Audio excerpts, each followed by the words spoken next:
We're live here at the home of mainstream media reporter Laddie Read, along with Portland-based transportation expert Jarrett Walker, the author of Human Transit, as well as the blog humantransit.org. And Jarrett, welcome to the home of Laddie Read. Yeah. Thanks very much. We're glad to be here.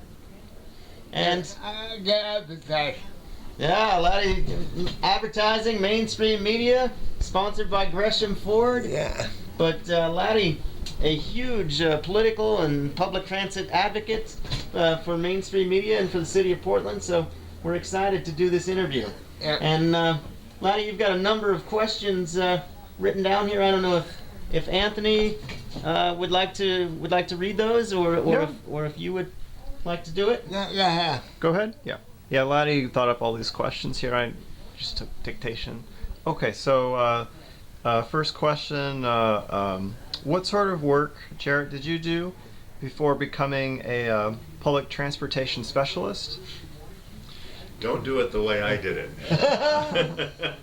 I was interested in too many things, and so although I was a teenage transit geek who hung around TriMet when I was a teenager, and in the 1970s, I then went off and did something completely different. I did a PhD in a literature field, and before I came back finally to transit in my 30s.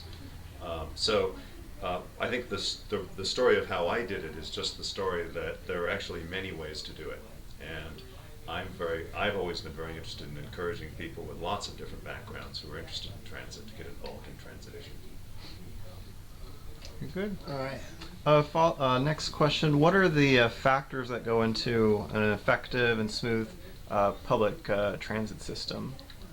Well, there are so many, and we have there's a whole world called operations, which is about the drivers and the mechanics and which is going to be a lot of your actual experience of the service when you interact with bus drivers and so on.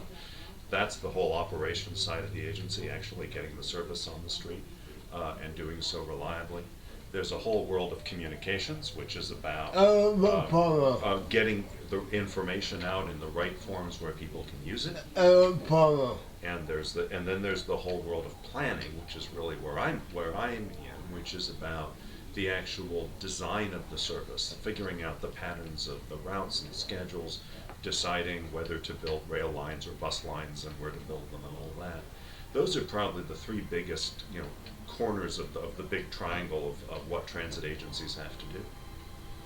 Okay. And then next question, how does Portland's own TriMet measure up to your ideal of your ideal transit system?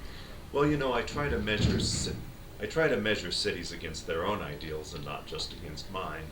You could go to Houston and complain that it's not like Portland, but Houston's not trying to be like Portland. They have different values and different goals, and that's fine. I think Portland has to be judged against its own stated goals, which are very, very high. And Portland wants to be seen around the world as a paradise for sustainable transportation. And in that context, I think we'd have to agree that the decline, that the series of serious service cuts that have been happening since 2008 have been a serious issue.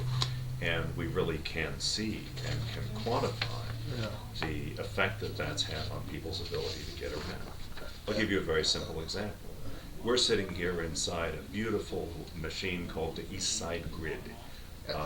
The north-south and east-west lines on the east side were originally designed to all run every 15 minutes all the time, so that you could go from anywhere to anywhere else on the east side by just going up and over. You just have to make one connection. Yeah.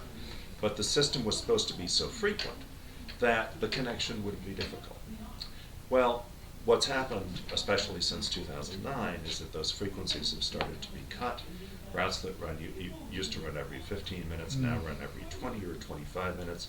Out in the suburbs, of course, it's much worse. Routes that used to run every 30 minutes now run every 60 or don't run on weekends or whatever. But what that means inside of Portland is that once routes run less frequently, the connection becomes much harder. Yeah. And so the whole possibility of getting around the east side, and by the east side, of course, we mean most of the dense part of Portland. We mean most of Portland's transit market. that's really been in decline since 2009, and I think everyone understands that. There've had to be some very difficult choices in the context of TriMet's financial crisis. You're asking about the New mayor? boss or like the structure of is the mayor, like what's the mayor's role in relation to TriMet with my cowboy. and Kitzhopper? Yeah. What sort of authority do they have over Yeah. TriMet? Yeah. The mayor and the governor? That's a very interesting question. Here's how it works. There's a board of directors over TriMet, All right. and Neil works for that. The general manager works for that. All right. We have a very unusual situation here in that the board of directors is appointed by Governor Kitzhopper. The governor of Oregon All appoints right. the All board. right. And so the mayor, who is now Charlie Hales, the mayor's role is the mayor has no direct control over TriMet, All right. but he has enormous influence. The decisions he makes, the priorities that the mayor of Portland expresses, do have a big impact on how TriMet thinks.